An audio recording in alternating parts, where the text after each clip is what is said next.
Some of you guys might be tasked with doing some type of surveillance on a dead-end road just like this, and it's very difficult to do because you don't know if neighbors, they share a lot of information with each other, they share intelligence, they mention different cars in the street that aren't familiar to them. You don't know what kind of neighborhood this is, and especially on streets that dead end, in my opinion, neighbors tend to be more closer to each other.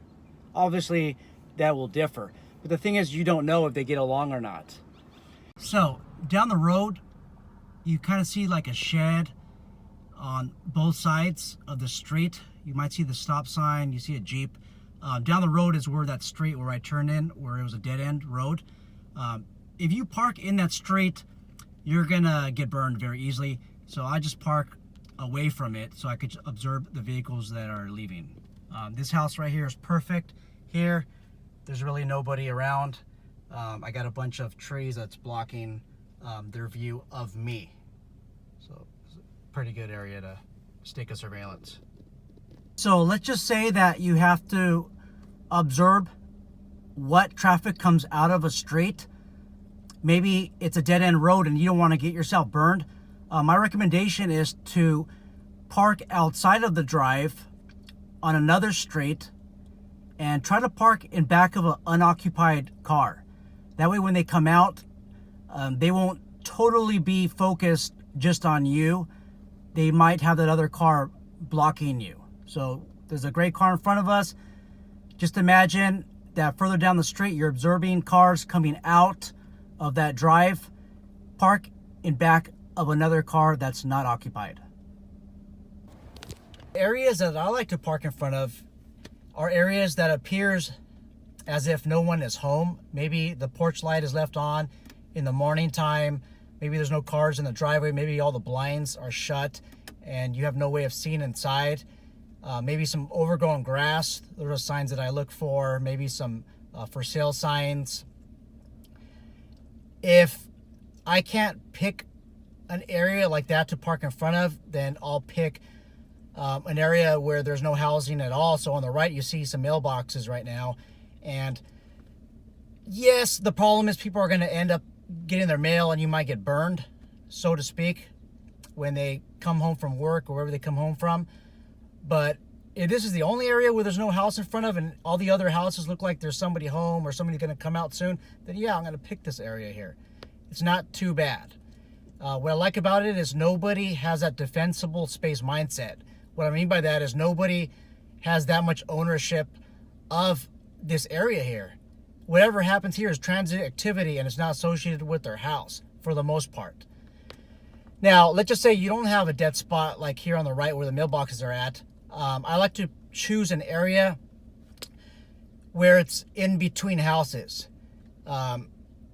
So where you see that fire hydrant at, and then that maroon truck, if I could pick a spot that's right in the middle of these two houses, I'll pick that spot and then I'll do my observation from across the street. The good thing about this is somebody might not have that mindset of defensible space.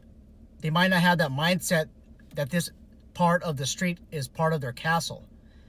Maybe half of their castle, but not all of their castle. You're gonna have to have a cover story just in case one of those nosy neighbors approaches you and they want to know what you're doing there. I mean, that's very common. What are you going to say to them? Now, BSIS, they are the Bureau of Security Investigative Services. In the state of California, they regulate private investigators. They do not allow you to commit any pretexting, any deceitful or dishonest acts. Now, whether you covering up with a cover story is going to fall into that category of prohibited acts, I don't know. I don't think that they're going to dedicate resources because you gave a random person in the street or in the neighborhood a cover story. But you got to be cautious of that.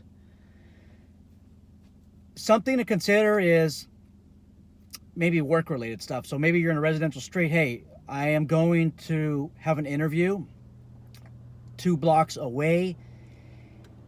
It's a work from home office. This guy operates out of his house. It's kind of unusual if I park in front of his house or near his house, so I'm just over here just letting the time pass. I'll probably be here for another hour. Okay.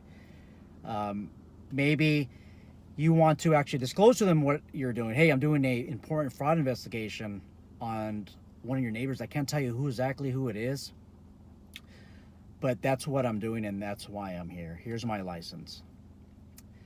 You might want to mention, hey, I'm looking for a house, looking to buy this house in the neighborhood that's for sale. Make sure it is for sale.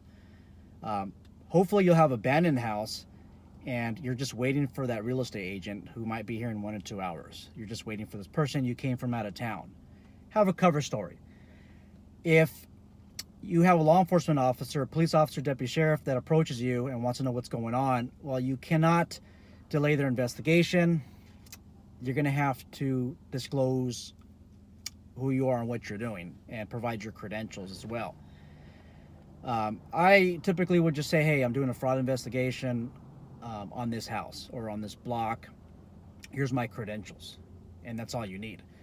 Now, if you want to be an asshole and just say, hey, I'm not going to tell you anything, you're not obligated, this is confidential investigation, well, they're going to want to look more into your license, make sure it's valid, and the business permit thing, you guys.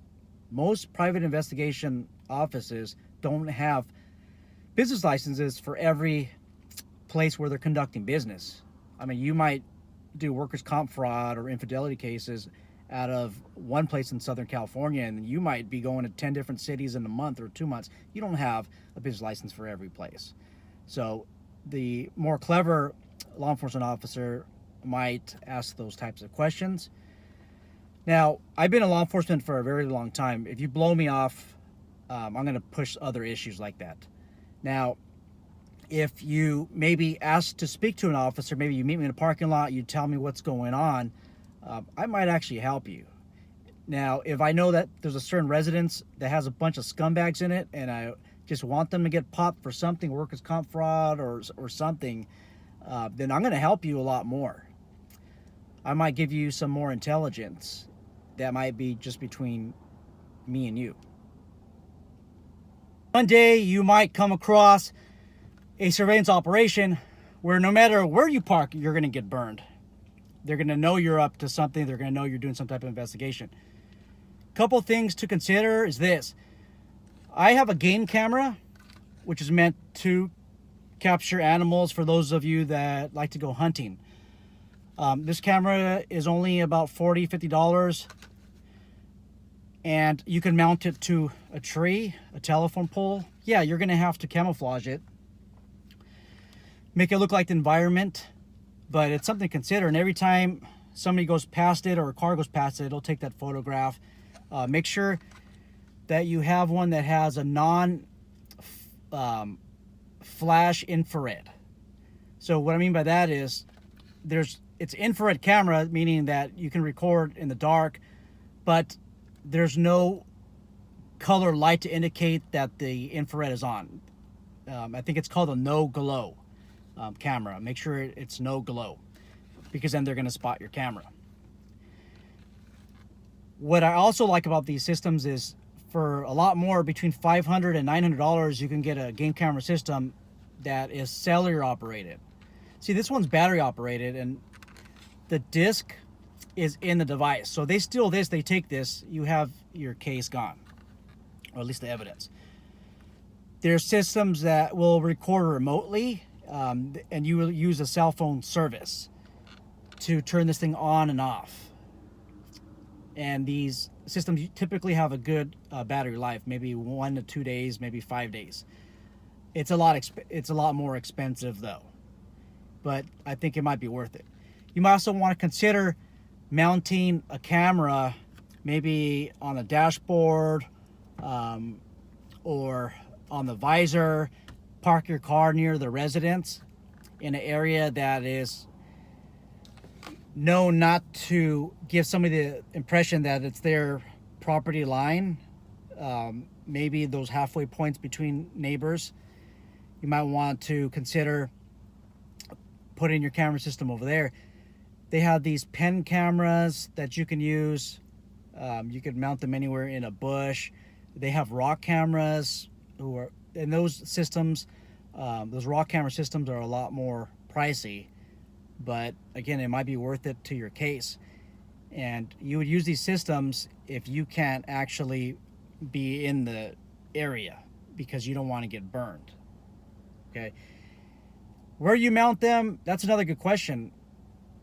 You have to mount it in a place where you are legally allowed to be, a place that's not considered trespassing. So common areas, public areas, you can mount that. As for mounting it on private property, if it's a vacant house, vacant residence, it's up to you. You're breaking the law on that. And I don't think it's a good idea to break the law. Your evidence could potentially be thrown out in court because you're trespassing. Now, obviously, I think that person that owns a property has to have standing over the residence, so they have to bring that as an issue, but that's a legal battle that you have to be willing to partake in. You got to turn your engine off. Everyone who lives in a house or any area knows the regular sounds in your neighborhood. You develop a baseline of noises that you know is normal. Now, once you hear an abnormal sound or something that is kind of out of the norm of things, that's going to alert you to that area. Turn your engine off, turn the car off. Those are you that have those electric cars that shut off when you stop. Perfect.